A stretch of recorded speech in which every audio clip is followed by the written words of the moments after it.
Hey everybody, hello, hello, hello. Good morning and happy Monday. It has been a while since we have went live, a few months, probably since March or so.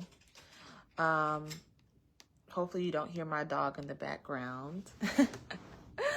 But I'm excited to be live. I'm just sharing this over to another page. One moment.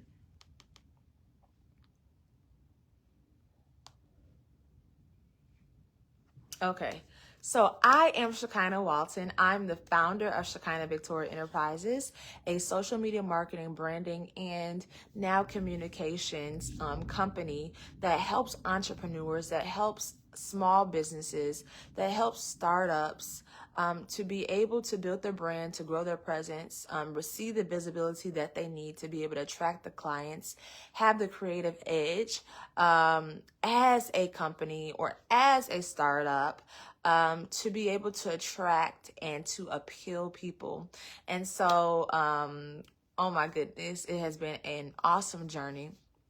And I'm excited that now we are starting what we call Connect 5, where every weekday, I should say, 5 days out of the week, Monday through Friday, I will be going live on this page to share tips for entrepreneurs, small businesses, public figures regarding social media marketing, regarding branding, regarding communication, things of that sort. And so it is going to be some awesome gems that I'm going to drop.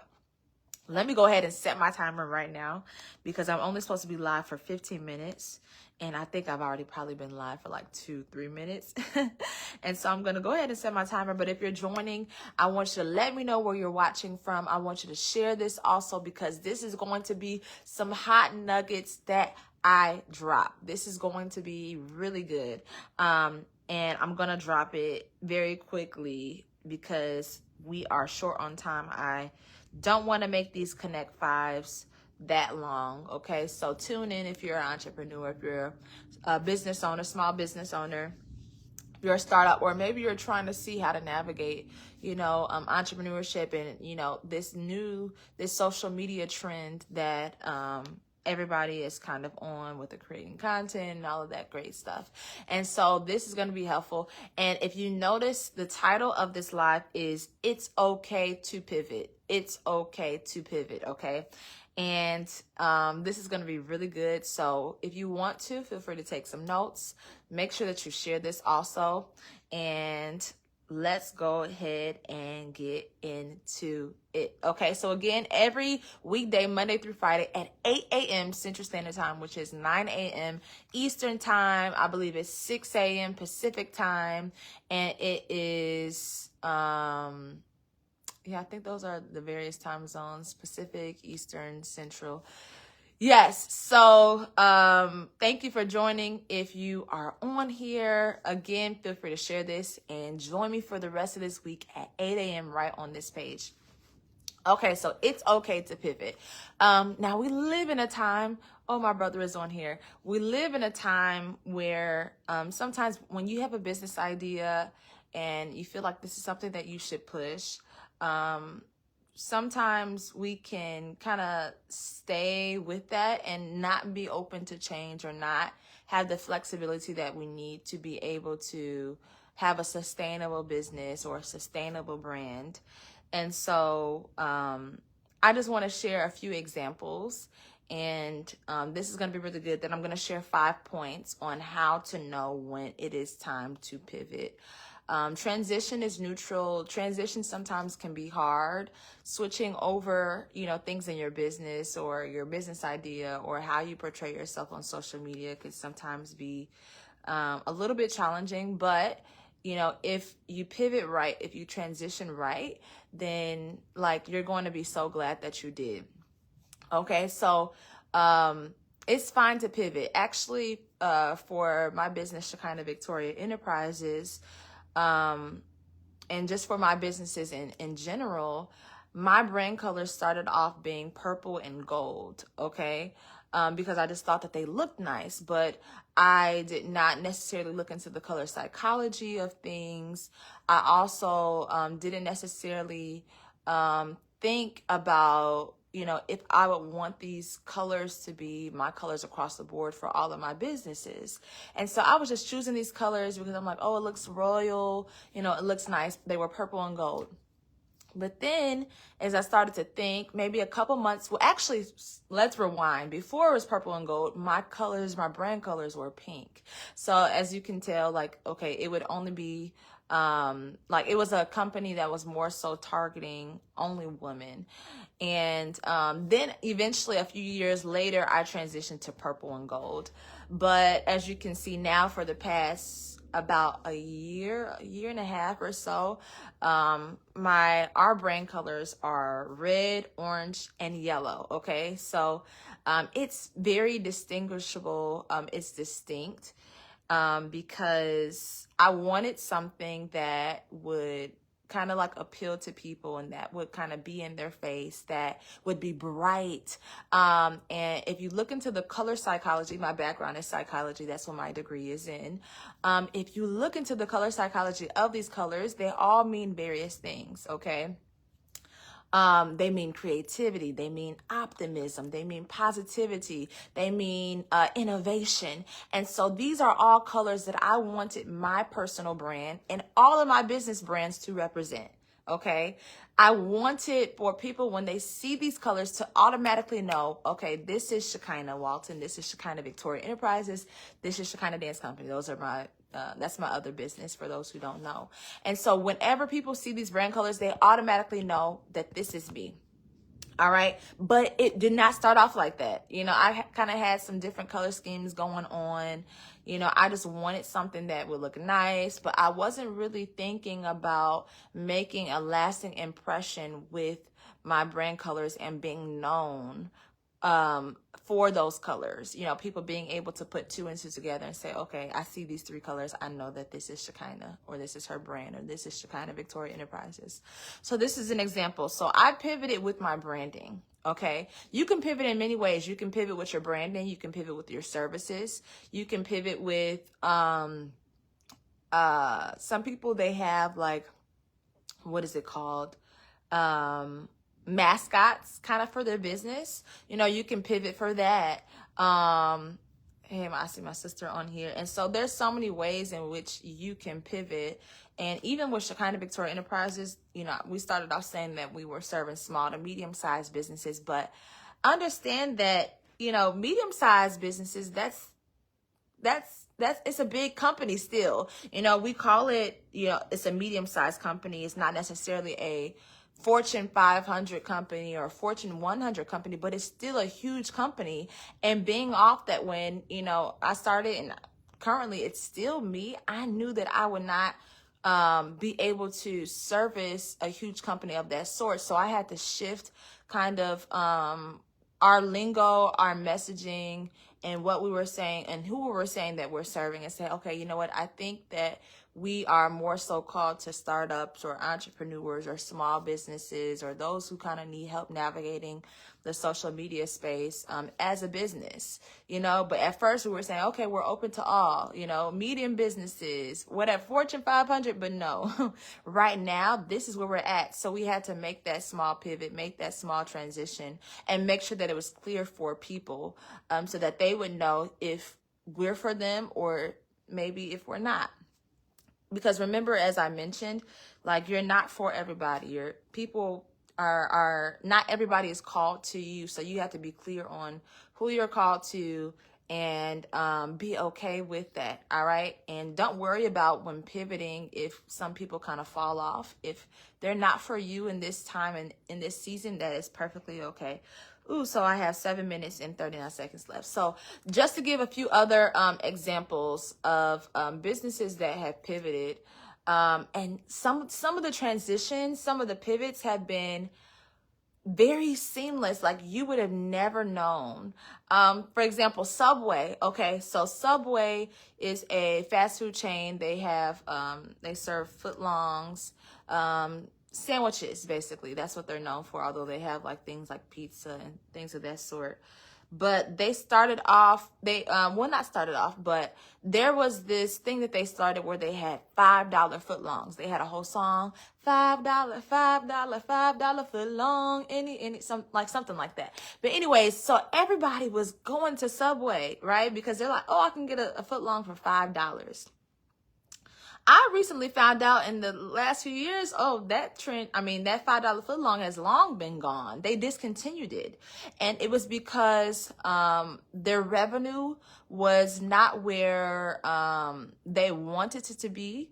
But then also because of inflation.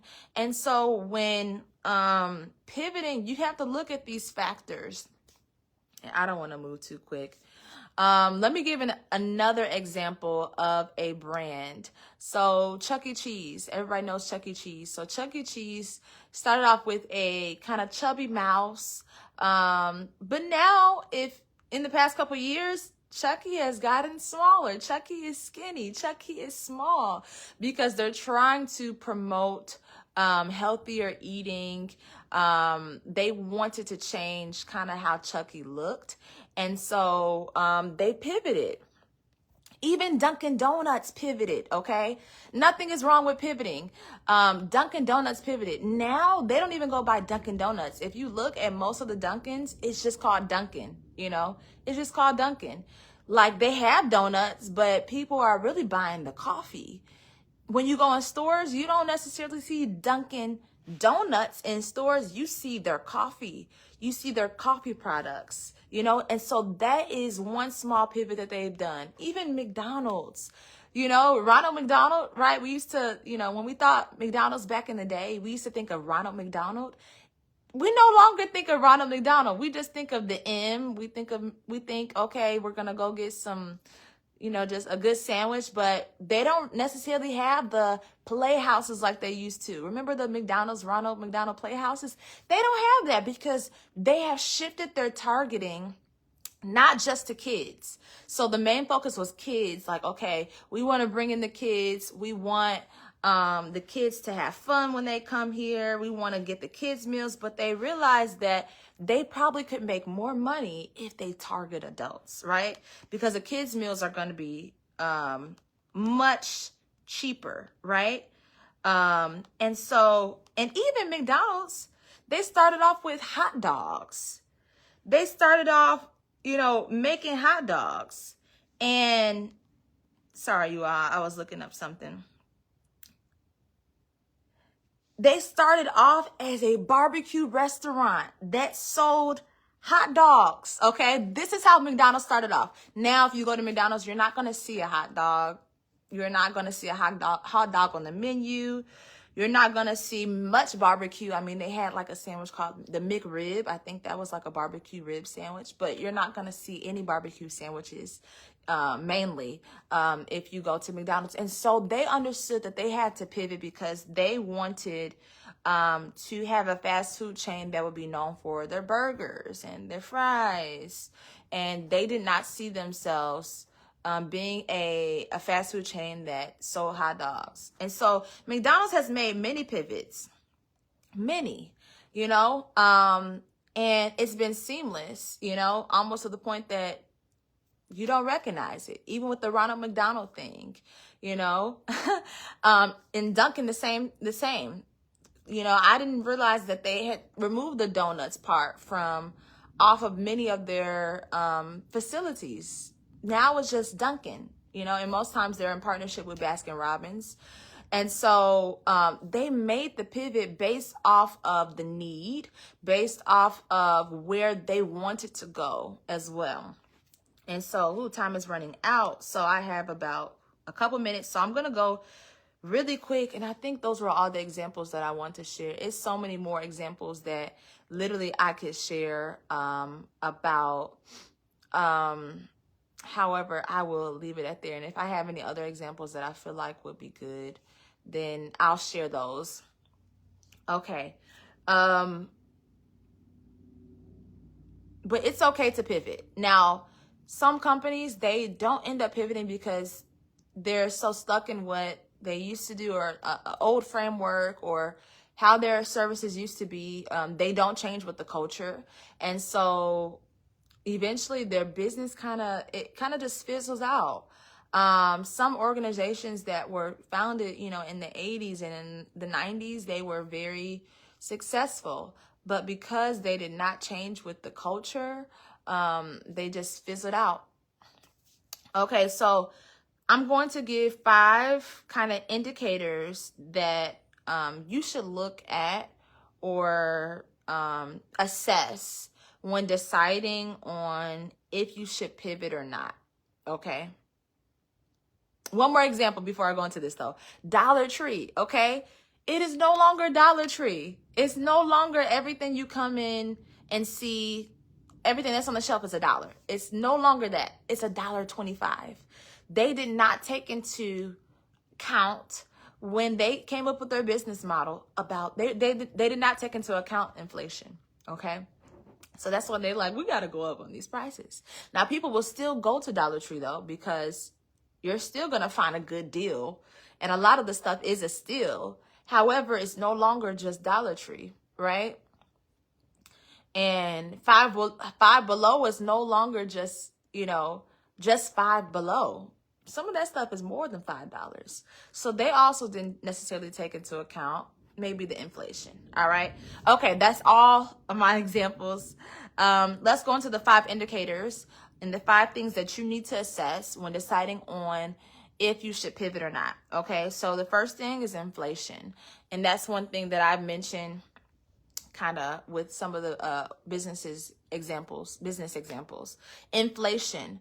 So you need to take into account inflation. This is why I don't believe that businesses should, oh my goodness, I got 14 seconds. Y'all, this is going to be a little bit longer than 15 minutes. I'm sorry.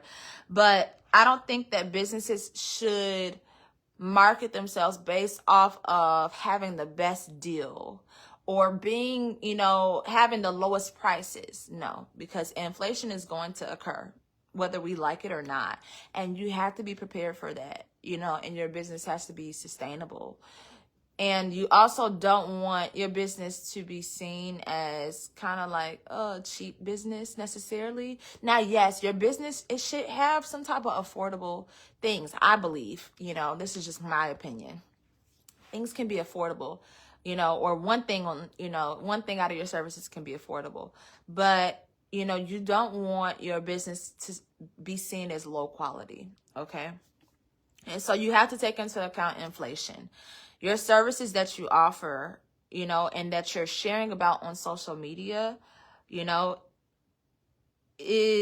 are they inflation proof? Okay? Where no matter, what happens in the economy, you're still going to be good. Okay, the second thing is relevancy. Is what you're offering and what you're packaging on social media, is it relevant? Okay? Is it relevant, or is it kind of stuck back 20, 30 years? So is it relevant? Is your branding relevant? Okay. Are you known as a relevant organization? Or are you known as an organization that's stuck in the past? Is your branding relevant? Okay. Is what you have to offer relevant? Because that's going to affect your messaging also. Is it current in the times? Is it moving with the culture? Is your branding moving with the culture? For example, the logos that I have, they're all fairly new. However, 10 years from now, 15 years from now, I'm going to have changed or tweaked something with my logo, because now it's not going to be as cutting edge. And so whatever you offer, whatever your branding is, whatever your logos are, whatever your messaging is, you want to make sure that it's cutting edge. Okay?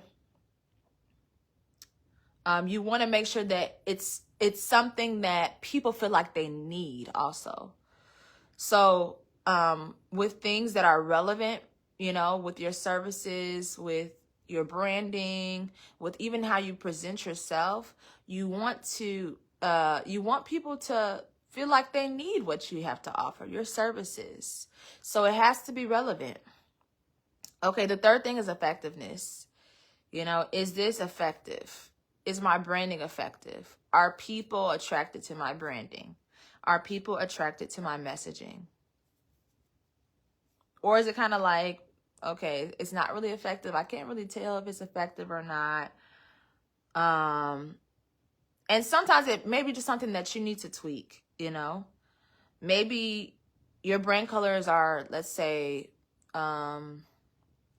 green, but yet you're using all these other colors. In this case, you just really need to push your brand color, which is green, and not show all these various other colors because it's confusing people, Okay, the fourth thing is profitability. Is it making you money? And sometimes it's going to be challenging to gauge this, especially when you're starting off. I definitely have experience and know from experience with that. But eventually, it should be profitable. But organizations that have been in business for years and years, like, 10, 15 years, they also have to look at this because they could be profitable in, of other services, but, how they're marketing one service, maybe it's not as profitable because of them needing to tweak something to fit their audience. So profitability. And then the last thing is creative edge. And I kind of hinted at this earlier, but does your branding have a creative edge? Does your content have a creative edge? When people go to your page, are they seeing what's on everybody else's page? Can they find out information, that you're sharing from 100 million other people easily, I know for our business, our company, we're hitting things that we don't necessarily hear other social media marketing companies mention. Now, there will be some things that are just general across the board that, all companies in this industry will mention, but then there's other things that we know, okay, this is a distinguishing factor. So we know that we have a creative edge also. Okay, so the 5 things, just to recap, because I have to get off. Inflation, you need to look at inflation, relevancy, effectiveness, profitability, and creative edge. And that will help you to know, do I need to pivot? Or is what I'm doing good? Is my branding good? Is my messaging good? Is my content effective? Is my content good? Does my social media page need to be cleaned up a little bit? Do I need to change kind of how change people's perception regarding my company? Do I need to present our services in a different way? And so I hope that this helped. This was only supposed to be 15 minutes. I think it ended up being like 20 something minutes. But for more information, check out our website at ShekinahVictoriaEnterprises.com. Again, the website is ShekinahVictoriaEnterprises.com for more information regarding our services. We have consultations, social media account management, various other things that you will probably need if you're an entrepreneur or a startup or a small business. And so feel free to check out our website and stay tuned for more information. Be sure to connect with our pages. Tomorrow we are going live again at 8 a.m. Central Standard Time because this is our new thing that we're doing called Connect 5, where 5 days out of the week we connect, we share, we inform, we engage with our audience, and we give value. And so thanks so much for tuning in. If you have tuned in, be sure to share this with someone because I really believe that a lot of great information and value was shared. And I'll see you all tomorrow.